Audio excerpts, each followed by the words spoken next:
साथियों, जय भीम, जय भारत, नमो बुद्धाय। साथियों, शहीद आजम भगत सिंह की जेल डायरी। साथियों, एक बंदूकधारी क्रांतिकारी की उनकी छवि के विपरीत उनकी डायरी उनके भीतर के कवि और लेखक को उजागर करती है। शहीद आजम भगत सिंह अपनी तेज प्रबल ज्ञान से ओतप्रोत लिखते हैं कि आलोचना और स्वतंत्र विचार एक क्रांतिकारी के दोनों अनिवार्य गुण हैं, क्योंकि हमारे पूर्वजों ने किसी परम आत्मा के प्रति विश्वास बना लिया था। अतः कोई भी व्यक्ति जो उस विश्वास को सत्यता या उस परम आत्मा के अस्तित्व को ही चुनौती दे, उसको विधर्मी, विश्वासघाती कहा जाएगा। यदि उसके तर्क इतने अकाट्य हैं कि उनका खंडन वितर्क द्वारा नहीं हो सकता, और उसकी आस्था इतनी प्रबल है कि उसे ईश्वर के प्रकोप से होने वाली विपत्तियों का भय दिखाकर दबाया नहीं जा सकता, तो उसकी यह कहकर निंदा की जाएगी कि वह वृथाभिमानी है। यह मेरा अहंकार नहीं था जो मुझे नास्तिकता की ओर ले गया। मेरे तर्क का तरीका संतोषप्रद सिद्ध होता है या नहीं, इसका निर्णय मेरे पाठकों को करना है, मुझे नहीं। मैं जानता हूँ कि ईश्वर पर विश्वास ने आज मेरा जीवन आसान और मेरा बोझ हल्का कर दिया होता।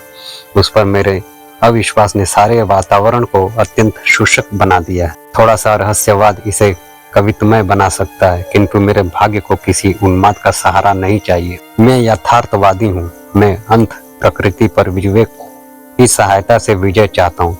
इस ध्येय से मैं सदैव सफल नहीं हुआ हूँ। प्रयास करना मनुष्य का कर्तव्य है। सफलता तो संयोग तथा वातावरण पर निर्भर। कोई भी मनुष्य जिसमें तनिक भी विवेक शक्ति है, वह अपने वातावरण को तार्किक रूप से समझना चाहेगा। जहाँ सीधा प्रमाण नहीं है, वहाँ दर्शन शास्त्र का महत्व। जब हमारे पूर्वजों ने फुर्सत के समय विश्व के रहस्य को, इसके भूत, वर्तमान एवं भविष्य को, इसके क्यों और कहाँ से को समझने का प्रयास किया, तो सीधे परिणामों के कठिन अभाव में हर व्यक्ति ने इन प्रश्नों को अपने ढंग से हल किया। यही कारण है कि विभिन्न धार्मिक मतों में हमको इतना अंतर मिलता है, तो जो कभी कभी वैमनस्य तथा झगड़े का रूप ले लेता है। न केवल पूर्व और पश्चिम के दर्शनों में मतभेद है, बल्कि प्रत्येक गोलार्ध के अपने विभिन्न मतों में आपस में अंतर है। पूर्व के धर्मों में इस्लाम तथा हिंदू धर्म में जरा भी अनुरूपता नहीं है। भारत में ही बौद्ध तथा जैन धर्म उस ब्राह्मणवाद से बहुत अलग है, जिसमें स्वयं आर्य समाज व सनातन धर्म जैसे विरोधी मत पाए जाते हैं। पुराने समय का एक स्वतंत्र विचारक चार्वाक है। उसने ईश्वर को पुराने से समय में ही चुनौती दी थी। हर व्यक्ति अपने को सही मानता है। दुर्भाग्य की बात है कि बजाय पुराने विचारकों के अनुभवों तथा विचारों को भविष्य में अज्ञानता के विरुद्ध लड़ाई का आधार बनाने के, हम आलसियों की तरह जो हम सिद्ध हो चुके हैं, उनके कथन में अविचल एवं संशयहीन विश्वास की चीख पुकार करते रहते हैं, और इस प्रकार मानवता के विकास को जड़ बनाने के दोषी हैं। सिर्फ विश्वास और अंधविश्वास खतरनाक है। यह मस्तिष्क को मूड और मनुष्य को प्रतिक्रियावादी बना देता है।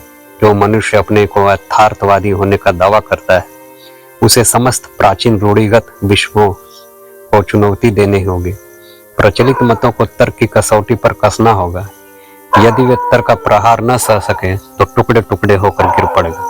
तब नए दर्शन की स्थापना के लिए उनको पूरा धाराशाही करके जगह साफ करना और पुराने विश्वासों की कुछ बातों का प्रयोग करके पुनर्निर्माण करना में प्राचीन विश्वासों के ठोसपन पर प्रश्न करने के संबंध में अश्वस्त मुझे पूरा विश्वास है कि एक चेतन परम आत्मा का, जो प्रकृति की गति का दिग्दर्शन एवं संचालन करता है, कोई अस्तित्व नहीं है। हम प्रकृति में विश्वास करते हैं और समस्त प्रगतिशील आंदोलन का ध्येय मनुष्य द्वारा अपनी सेवा के लिए प्रकृति पर विजय प्राप्त करना मानते हैं। इसको दिशा देने के पीछे कोई चेतन शक्ति नहीं है। यही हमारा दर्शन है। हम आस्तिकों से कुछ प्रश्न करना चाहते हैं। यदि आपका विश्वास है कि एक सर्वशक्तिमान, सर्वव्यापक और सर्वज्ञानी ईश्वर जिसने विश्व की रचना की, तो कृपा करके मुझे यह बताएं कि उसने यह रचना क्यों की। कष्टों और संतापों से पूर्ण दुनिया, असंख्य दुखों के शाश्वत अनंत गठबंधनों से ग्रसित एक भी व्यक्ति तो पूरी तरह संतुष्ट नहीं है। कृपया यह न कहें कि यह उसका नियम। यदि वह किसी नियम से बंधा है, तो वह सर्वशक्तिमान नहीं है। वह भी हमारी ही तरह नियमों का दास है। कृपा करके यह भी न कहें कि यह उसका मनोरंजन है।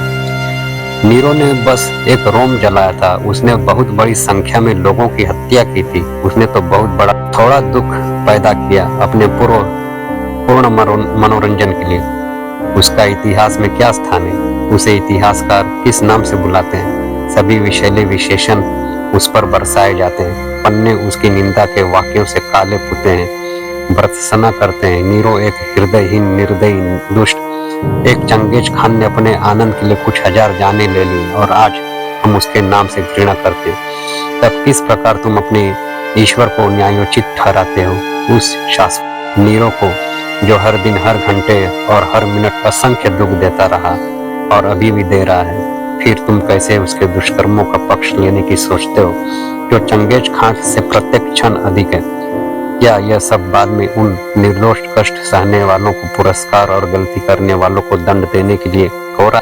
ठीक है, तुम कब तक उस व्यक्ति को उचित ठहराते रहोगे जो हमारे शरीर पर घाव करने का साहस इसलिए करता है कि बाद में मुलायम और आरामदायक मलहम लगाएगा? ग्लैडिएटर संस्था के व्यवस्थापक कहाँ तक उचित करते थे कि एक भूखे खूंखार शेर के सामने मनुष्य को फेंक दो कि यदि वह उससे जान बचा लेता है तो उसकी खूब देखभाल की जाएगी। इसलिए मैं पूछता हूँ कि उस चेतन परम आत्मा ने इस विश्व और उसमें मनुष्यों की रचना क्यों? आनंद लूटने के लिए तब उसमें और नीरो में क्या फर्क है? साथियों, क्रांतिकारी के मार्मिक और मैं नास्तिक क्यों हूँ के अनमोल विचार आप दोस्तों को कैसा लगा कमेंट में जरूर बताएं। इसका आप सभी दोस्तों को अगले भाग में बताएंगे। जय भीम, जय भारत, नमो बुद्ध।